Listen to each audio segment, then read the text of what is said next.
What up, everybody? Welcome to another episode of Ask Paul. My name is Paul Abernathy, and welcome to the podcast where we answer your questions that are submitted through our portal. Now, if you're not familiar with our portal, you need to go over to paulabernathy.com. And again, it's PaulAbernathy. And over at that portal, you can easily submit your questions to me, and I will answer them either in an upcoming podcast like today, or I will respond to them in an email. Either way, the goal is to answer your questions, and that's what I'm all about.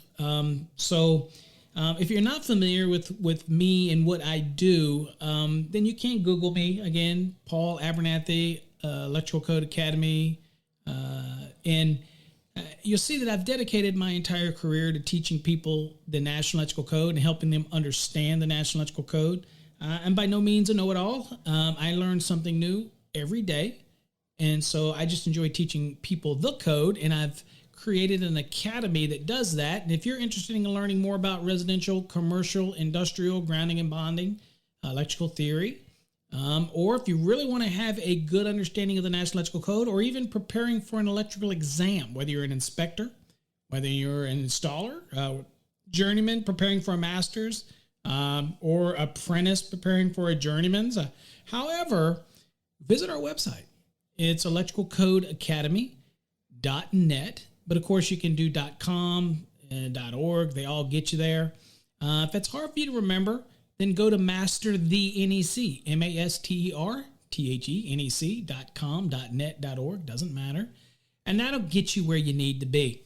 If you're really interested in simple exam prep, or maybe you already have your license, but you just want to get a better understanding of the NEC, a workable understanding, then you can go to fasttracksystem.com. That's fasttracksystem.com, and that'll take you right to that product. Okay, so it kind of helps you out. All right, on today's episode, I've got a couple questions we're going to answer. These again are submitted through our portal, so we want to make sure that we answer these questions for folks. And as always, we don't give any names, so don't worry about that. But we definitely want to make sure we answer these questions to the best of our ability. All right, first question we've got today says, I'm a second-year apprentice. Well, congratulations. It says, my question is, can you or should you splice a different circuit behind a receptacle in a receptacle outlet box? Example, you run two separate circuits through pipe, and instead of hitting a junction box and taking both circuits to their own receptacle outlet, kind of like a T setup, right? Where he probably is talking about his home run raceway, and it hits a junction box, and then to the left, a raceway goes out that way to a receptacle outlet, and then on the other side of the junction box, it goes the other way. So all of the splicing is taking place in this common junction box. I think that's what he's stating here. It says you bring both circuits to receptacle outlet. One circuit goes to the receptacle, and the other joined or spliced behind that receptacle in that junction box, and he says piped out to different receptacle outlet. Again, separate circuit. Okay, let me answer this question. So if you want to go your home run raceway, let's say, and you call pipe, and that's slang, but we're talking whether it's tubing, if it's EMT, electrical metallic tubing, or if it's a conduit like rigid, intermediate, things like that. And you're going to run this to a receptacle outlet box. And I've got two separate circuits in this raceway, okay? Well, the one that gets to that first receptacle outlet box, obviously that, let's just say black and white, are going to terminate to that receptacle. Then you have the other circuit in that box that is going to continue on to the next receptacle outlet that's going to be a totally different branch circuit. That is perfectly fine. That gets done all the time. And in fact, if you put a junction box in to do this, then now you got to worry about that junction box being accessible. And that creates just one more box that you have to have a cover on and all this kind of stuff. So it's not necessary for you to do that. Now, a couple things that you do have to keep in mind if you're going to basically break through the receptacle outlet box and continue on to the next one. And by the way, even when we're running regular branch circuits, like a general purpose branch circuit, we'll sometimes come into a box and then we'll go through that and then we'll loop out to the next receptacle. That's a single branch circuit. I know yours was two separate circuits and just using that device box is more of a splice box. And that's okay because you can make junctions in there. But you do need to be aware of things like raceway fill. So make sure that you're, again, just because you're breaking through that box, and that is okay, just make sure that you're very aware of the raceway requirements, all of the other, the box fill requirements. Make sure you brush up on 314.16, that you understand that each one of those conductors actually has a cubic inch volume that you have to take into consideration. The device has a cubic inch value you have to take into consideration. Those conductors that pass straight through, if they pass straight through, then they have a cubic inch value that you have to take into consideration. If you pass through but you leave a big loop on it, okay, and if the loop itself is, something that actually, if it's 12 inches or more, then guess what? Then you're going to have a double volume count that you have to take into consideration. So if it's just one passing through, then it's a single volume. And again, based on the conductor sizes that are in the box. So all these different things you have to take into consideration. So make sure that you're aware that if you choose to do the box and pass through it, you need to make sure that you do have adequate space in that box, okay? So you're going to have free conductors, 300.14, 6 inches of free conductor to be able to do those terminations, all that good stuff. So just be aware of that, okay? All right, so just be aware. But can you do it? Absolutely. All right, so the next question that we have tonight, let's see here if I can find it. Bear with me. I will do my best to see. I'm trying to go through. So that was that one. Let's see here. The next one that's submitted. That one's about fast track, so we won't answer that one. I think I've already answered that one. Okay. Next question. All right. So the next question that's submitted to us here on this episode, it says, Paul, is it required by code to pigtail hot and neutral wires on duplex receptacles, or can you terminate more than one set of wires to a receptacle? I always pigtailed my receptacles, and I recently started with a new company who tells me differently. Okay, well, let's talk of this a little bit. So when you get a duplex receptacle, as you're referencing, it's got 4 sets of screws on there, right? As well as a screw for the equipment ground, right? So we're going to address the question. And on the neutral side, you have 2 chrome or silver screws, typically, unless you have a screwless device, which would be a pure backwire only, or some type of integrated system like a cheetah system where it has a special attachment fitting or something that would get to it. So typical duplex, you're going to have 2 chrome screws on one side, and you're going to have 2 copper brass colored screws on the other side. I can use every screw if I want. Now, keep in mind that if I have 2 cables coming into a box, let's say 2 14-2s, then I have 2 whites and 2 blacks. So I can take the 2 blacks, take it to the brass colored screws, take the 2 whites, take it to the chrome or silver colored screws. And because they're 14 gauge, it's pretty easy to kind of accordion them back into the box, get it back seated well into the box, and push everything. That's not a problem. And you can do that. Nobody would require you to pigtail that, okay? So that's pretty simple, straightforward. Now, if I have a 15 amp circuit and I'm using 14 gauge and I'd take 3 cables into that box, say 3 14-2s, non-metallic sheath cable, again, keeping it simple. And maybe this device also has back wires. Is it acceptable for me to use all of the terminals as well as the back wire? Absolutely. But at this point, you're trying to accordion back 6 conductors altogether, and that can be more difficult. So it might be that if you have 3 blacks and 3 whites, it makes more sense to splice those and have a pigtail going out to your device so that you can put that splice and tuck it back into the box. and then you just have to worry about that pigtail, right? So that makes more sense. But again, nothing demands, if that device has the screws and the terminations, unless something in the listing of that product, that's why it's always important to look at the instructions for that product. Unless it states otherwise, I'm going to use these terminals. Now, you can say that's a bad practice, Paul. I wouldn't do that. Dude, look, I'm just telling you it is what it is. Okay? So, perfectly fine. Now, when you start getting into 12 gauge and things like that, and you want to bring in, let's say you're in a small appliance and you, branch circuit, you're in a countertop, and you're doing it in 12 gauge. Well, if you want to have two, one 12-2 coming in and another 12-2 coming in a junction box, and now you're going to terminate those on the receptacles, on the terminals on a receptacle. Well, again, if you've ever messed with 12 gauge, it gets kind of tough. It's stiff, right? But it's doable.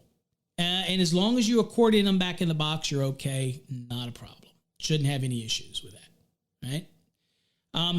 But when you start to get 3, and typically you're not gonna have a back wire that's going to be allowed for 12 gauge, right? That's the 14. So when you start getting to 12, then the issue that you're going to run into is being able to get them back in the box. So if you've got 3 cables coming in, then chances are there you want to do the pigtail. Now, nothing's requiring that except for your limitation on the number of terminals you have. So again, you only have 2 silver or chrome colored and 2 copper or brass colored. Okay, but you've got 3 conductors for the neutral and 3 conductors for the hot, then that's common sense, right? When you get to 12 gauge and larger, then you're going to do a splice, okay? But there's nothing that forces that. Now, the only caveat that I'll tell you about this is if you're dealing with a multi-wire branch circuit. And if you're dealing with a multi-wire branch circuit, you can't let the device itself be the, I guess I should say, the connection point. You can't depend on that device to ensure the reliability of that grounded conductor, okay? So you're going to splice the grounded conductor if you have a multi-wire branch circuit, and you're going to bring a pigtail over to the device for the neutral. Because when somebody pulls out that device, if by chance that device was wired where it had a multi-wire branch circuit, again, simultaneous disconnect breaker or handle ties, if that's the way it was, what we don't want to do is have the device be the main linchpin, if you will, for this multi-wire branch circuit when it comes to the shared neutral. So you're going to splice those and you're going to have a pigtail for that. Okay. And that's typically seen in commercial, not so much residential. Not usually the case. But again, you can't let the device, and when we say device, in this case, let's say the receptacle, if it's removed, it can't impede the necessary requirements of that grounded conductor, okay, by the removal of that device. And where do you find that in the code? Just so you know, that is 300.13b, device removal. So again, that's dealing with a multi-wire branch circuit. But anywhere else, any other time, perfectly okay to use every terminal that is on that device. I would have no problem with it at all. So you go for it. Okay. All right. One more question tonight. Let's see here. I got another one that's submitted that says, Paul, would it be permitted in code to use a remote control to satisfy 210.70A1? It says the remote control would be communicating with a wired switch located in a different room, so the switch itself would not count for 210.70A1. The remote and switch are both listed, and the remote would be permanently mounted to the wall. The mounted remote would have a wall plate, making it in appearance indistinguishable from a wall-mounted switch. Okay, so in that one, what I want to tell you is this was a slight change for the 2020 code. So if you got your code books, you want to go to 210.70, and we're going to be looking at A1. So let's look at that real quick. All right, so 210.70A1, we're dealing with the lighting outlet requirement, dwelling unit, in a habitable room. That's kind of the genesis of what his question was. Now, here's what it says. It says at least one lighting outlet. Okay, so if you think about this, I'm in a bedroom. Now, we're not looking at any exceptions yet, but it says that I have to have a lighting outlet, and it's going to tell me that that lighting outlet has to be controlled, okay, in that room. Okay, for that room. So it says at least one lighting outlet controlled, and again, we're not talking luminaire. We're talking about the lighting outlet, which is the box to which the luminaire would be mounted to. All right, it says at least one lighting outlet controlled by now check this out.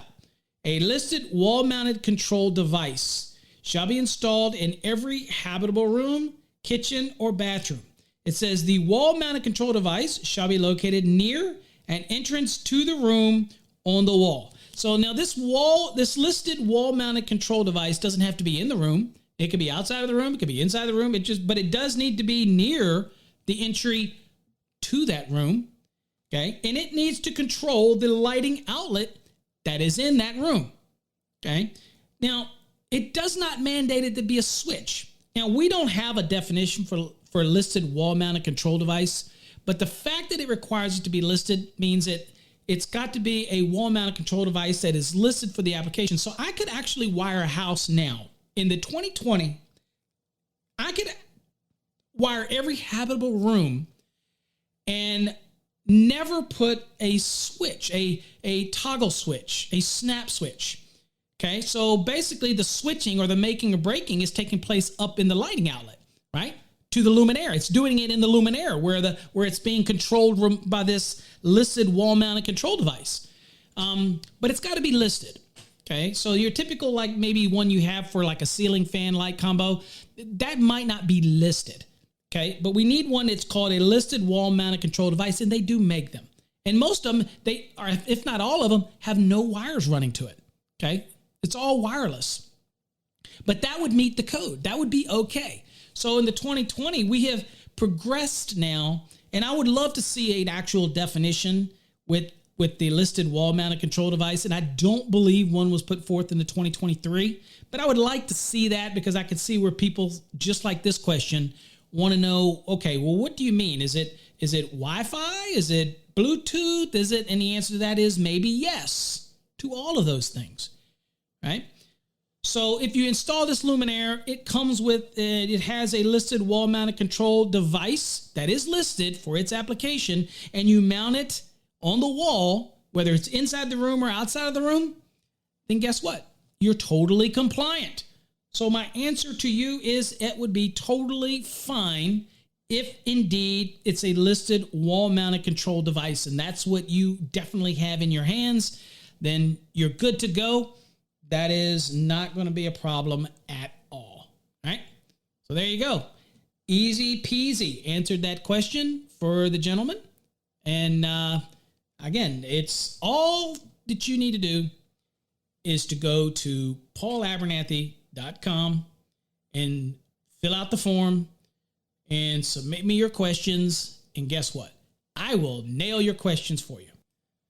All right, well, that's going to be it for this edition of Ask Paul. So remember, you can submit your questions by going to paulabernathy.com. I want to thank you for taking the time out of your day. Hopefully you got something out of this podcast. Till next time, folks, stay safe. God bless.